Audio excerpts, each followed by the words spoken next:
Hi சொந்தங்களே, இப்போ உள்ள காலகட்டங்களில் ஆட்டுக்கால் சூப்புங்கிறது நம்ம கடைக்காட்டில் தான் வாங்கி சாப்பிட்றோம்.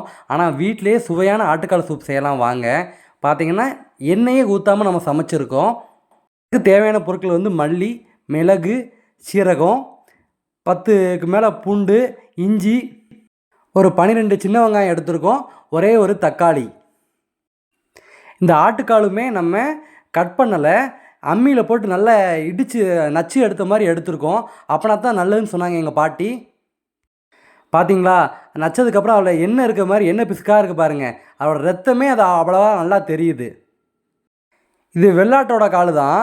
சில பேர் இப்போ மார்க்கெட்லலாம் செம்பரியாட்டு காலையும் விற்கிறாங்க. ஆனால் நம்ம தான் பார்த்து வாங்கிக்கிடணும். பார்த்தீங்கன்னா ரத்தம் அப்படியே இருக்குது பாருங்கள். சில இடங்கள்லாம் இந்த மாதிரிலாம் கிடைக்காது. இது எல்லாம் ஆட்டோட காலு.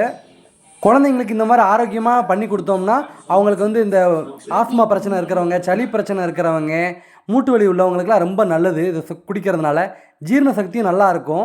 தேவையான அளவுக்கு தண்ணி ஊற்றி குக்கர்லாம் இன்றைக்கி நம்ம சமைக்க போகிறோம். அது கூட இந்த ஆட்டுக்காலெலாம் போட்டுருங்க. ஒரு டீஸ்பூன் அளவுக்கு மஞ்சப்பொடி, அம்மியில் போட்டு நம்ம அரைச்சி எடுத்துட்டோங்க. மல்லி, சீரகம், மிளகு அதெல்லாம் போட்டுட்டு தேவையான அளவுக்கு கருவேப்பிலை, சின்ன வெங்காயத்தையுமே நம்ம அம்மியில் போட்டு நச்சு தான் எடுத்துருக்குறோம். நறுக்கி போட்டுற வேண்டாம். நச்சு போட்டிங்கன்னா அதில் உள்ள தண்ணியெல்லாம் இறங்கிரும். நாம் ரெடி பண்ண இஞ்சி பூண்டு விழுதையும் உள்ளக்க போட்டாச்சு. காரத்துக்கு ஒரு மிளகாய் மட்டும் நாங்கள் போடுறோங்க. உங்களுக்கு தேவைப்பட்டால் கூட 2 மிளகாய் சேர்த்துக்கிடலாம். அது கூட நறுக்கி வச்ச தக்காளியும் போட்டாச்சு. மேக்ஸிமம் நீங்கள் ஆட்டுக்கால் பண்ணுறப்ப இந்த மாதிரி எண்ணெய் சேர்க்காமல் பண்ணுங்கள். இப்படி பண்ணிங்கன்னா உடம்புக்கு ரொம்ப நல்லதும் கூட. நம்ம பார்த்திங்கன்னா தேவையான அளவுக்கு நல்லா தண்ணி ஊற்றிடணும்.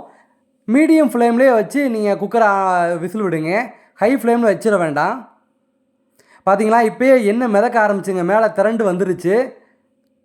அது கூட தேவையான அளவுக்கு கல் உப்பு போடுங்க, தூள் உப்புலாம் போட வேண்டாம். இப்போ போட்டுட்டு நல்லா மூடி வச்சுருங்க. குறைஞ்சது அந்த சூப் ரெடி பண்ணி 6 மணி நேரம் கழிச்சு தான் நீங்கள் குக்கரை திறக்கணும். அப்படின்னா தான் அவ்வளோ சைலம்லாம் மேலே ஏறி வந்துடும். பார்த்தீங்கன்னா சைலம்லாம் மேலே ஏறி வந்துருச்சு. இந்த ஆட்டுக்கால் சூப் குடிச்சிங்கன்னா முன்ன 60 வயசில் தாத்தா பாட்டிலாம் முட்டிங்கால் வலிக்குன்னு சொல்லுவாங்க. அந்த மூட்டு வலி பிரச்சனையே வராது. இந்த சைலம்லாம் எப்படி இருக்குது பாருங்கள். குழந்தைங்களுக்கு இதை கொடுங்க.